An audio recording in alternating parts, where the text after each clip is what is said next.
Why are you living the lifestyle you're living? If you could wake up tomorrow and do anything you want, would you be doing what you're doing right now? It's a pretty big question. And here on the Quest for Freedom, in Season 1, we talked about personal freedom, and I covered off on mindfulness, meditation, and happiness.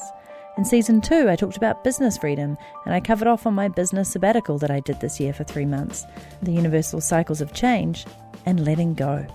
And in Season 3, we looked at learning mastery, all about growth mindset and learning hacks. Well, now we've come to Season 4, lifestyle freedom. And this is where I want to go over goals and ambitions versus lifestyle by design.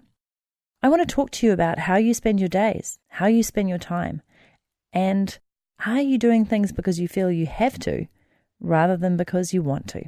Hi, I'm Natalie Sisson, and you're listening to the Quest for Freedom podcast, where I discuss how to get more personal daily freedom. We dive deep into some of these big topics. Sometimes I tell you stories that will really resonate. Other times I give you really useful tips and strategies. Fun facts, heartening facts, disturbing facts. And all of this is to help you have more personal daily freedom, more joy, more happiness, and more simplicity in your life. So if that sounds good to you, then keep listening. And if it sounds really good to you, please subscribe in iTunes to Quest for Freedom. I'm also on Stitcher and Google Play and all those good places that you want to listen to podcasts on. All right, so currently, are you spending your day filled with social media and checking in on things because it makes you feel popular, connected, or like you're being productive? Or is it filled with finishing up work projects because you feel some sense of duty to complete them, even if they're not a priority? When I asked myself this question the other day, the one about what would you do if money wasn't an issue, I realized 2 things. 1, I was living the dream, and I wouldn't be anywhere else than our beautiful property we've been in for just over 6 months in Maymourn, New Zealand. In fact, I am so content in this new life that I've been easing back on my goals and ambitions as a result, and I'm totally fine with that. Number 2, I want to be doing nothing related to what I used to do work-wise for 7 years running the Suitcase Entrepreneur. Well, almost nothing. I'm still on this quest for freedom, and that has been the fundamental underlying factor that has driven me throughout the last 7 years through the Suitcase Entrepreneur and into the life that I'm living now and into everything that I've designed for my community. I simply want to be on our property, soaking in the beautiful bird calls, the sound of nature, the smell of the gardens, and the beautiful, lush, green, springtime trees that are popping up everywhere. Well, the trees aren't popping up, they've been there for a while, but everything else is like exploding. And I just want to be spending time with Kayla, my beautiful white German Shepherd, walking her along the many beautiful, peaceful trails and up into the mountains. I want to be reading more books, painting more art, and enjoying the sunshine and blue skies. I want to be writing, meditating, doing yoga, doing more exercise, learning, and everything around personal growth, not teaching business online. So now I want you to take an honest look at your lifestyle and your current daily schedule. What do you see? Are your days filled with activities that help you grow as an individual and bring you happiness? If so, congratulations. In fact, let's have a little cheering for you right now. You've already unlocked the key to living the freedom lifestyle. If you're one of the people who are feeling unfulfilled and unhappy with your lifestyle, however, we are going to have to discuss 2 of the major emotional roadblocks that prevent you from living a life that allows you to have more freedom. The first major emotional roadblock that we encounter on paving our way to freedom is guilt. Guilt manifests itself when we begin taking a look at our day-to-day schedule and figuring out what we need to get rid of in order to feel happier and more free. And there are always things that we tend to do simply because society or people that we care about expect us to. I'm talking about attending meetings, going to work, attending birthday events or family dinners, making dinner for our family, putting everyone before our own needs. And if we continue to hang on to these activities for these reasons, we will never be able to achieve true lifestyle freedom. So how can we eliminate guilt from our lives? Well, according to clinical psychologist Ali Mattu, there are several actionable steps that we can take to do this. Number 1, facing your guilt head on. Like any emotion, we have to evaluate and understand our guilt before we're able to take action on moving on from it. Sit down and look at the events in your day that you will feel guilty getting rid of.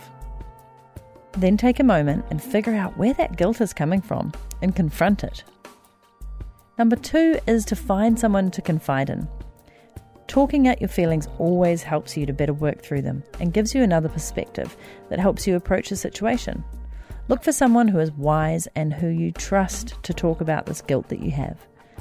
I just had a fantastic chat with my business partner here today, and we talked deeply about family and underlying expectations and love languages and how she was feeling really let down by her family and more distant from them. And it was just so neat to be able to have that candid talk.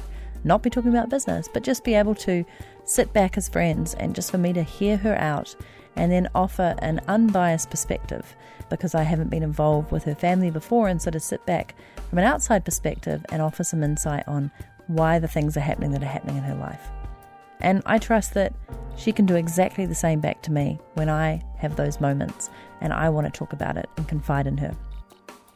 Number 3 is to give yourself compassion. Guilt is something that we need to let go of immediately. Recognize your guilt, remind yourself that it's okay to feel guilty, but that it holds you back from becoming your true self, and move on. Once you've let go of your guilt, you'll be able to let go of the things in your life that do not provide you with freedom and happiness. Before I come to the second major roadblock, I want to just let you know about HostGator, because they're the awesome sponsor that keeps this podcast ticking along and helps me pay for all the sorts of things like hosting and my podcast editor and my content writer and all the things that go on behind the scenes to put out some great content through the quest for freedom. And on top of that, they're equally awesome because they have a really special deal for you. Here it is. Quest for Freedom has been proudly brought to you by the amazing folks at HostGator. When I first started my first website back in 2009, they were my go-to choice for web hosting. And why is that? Well, they have a really awesome drag and drop site builder and affordable hosting, so you can easily, and I mean easily, create a website in minutes. HostGator allows you to run your business from anywhere at any time with their 99.9% uptime guarantee. That basically means your website's almost always going to be up, which, trust me, when you've lost your website and it's down for even a day or more, it is a major crisis and you don't ever want to be in that position. And HostGator is there for every step of your adventure and your quest with their 24/7, 365 days a year live support. What's more, if you go across to hostgator.com/quest, you will get 50% off hosting for your website. That's right, as a Quest for Freedom listener, you will get 50% off your hosting plan. So head across to HostGator, that's gator.com/quest, and get started with them today.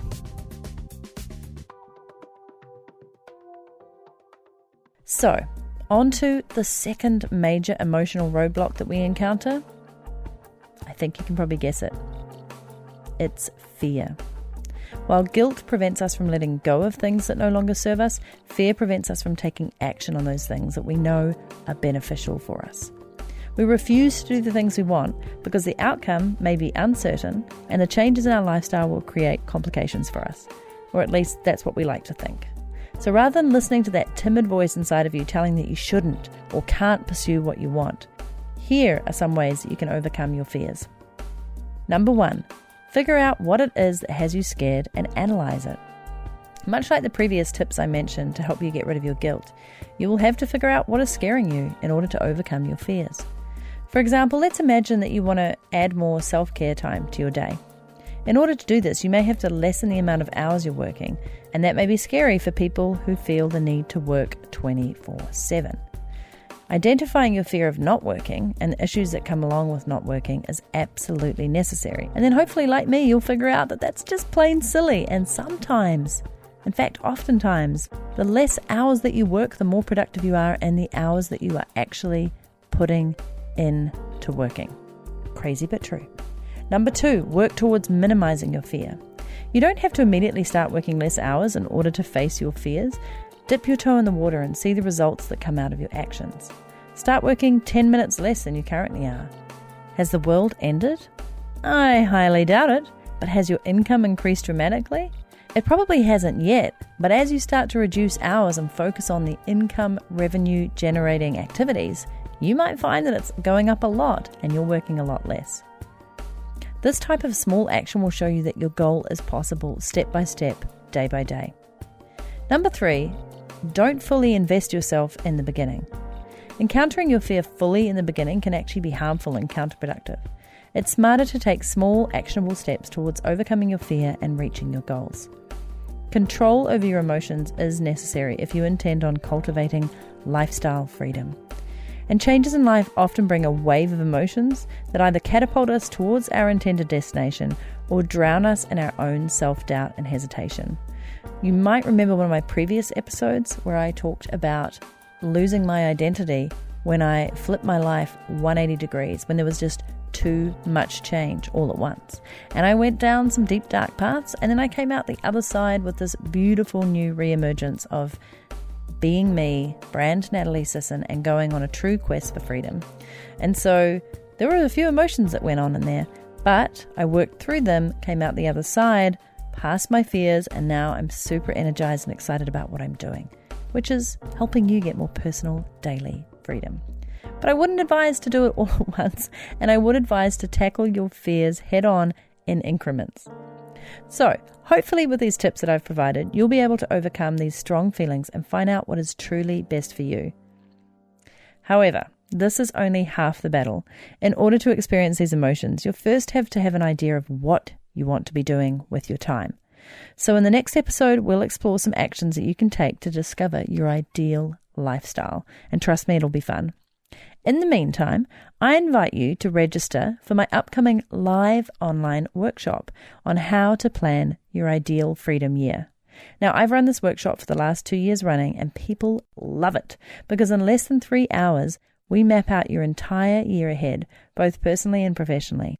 We also look at your goals and dive into your content, editorial, and marketing calendar for the next 12 months, if you have an online business or an offline business. And we look at your personal daily schedule to set you up for happiness, success, and freedom. It's probably the best thing I do all year. I completely love it. I could jam on it for hours, and I've made it even better this year. So head across to nataliesisson.com/workshop for more details and an early bird price. And tune in for the next episode where, as I mentioned, we're going to be talking about some actions that you can take to discover your ideal lifestyle.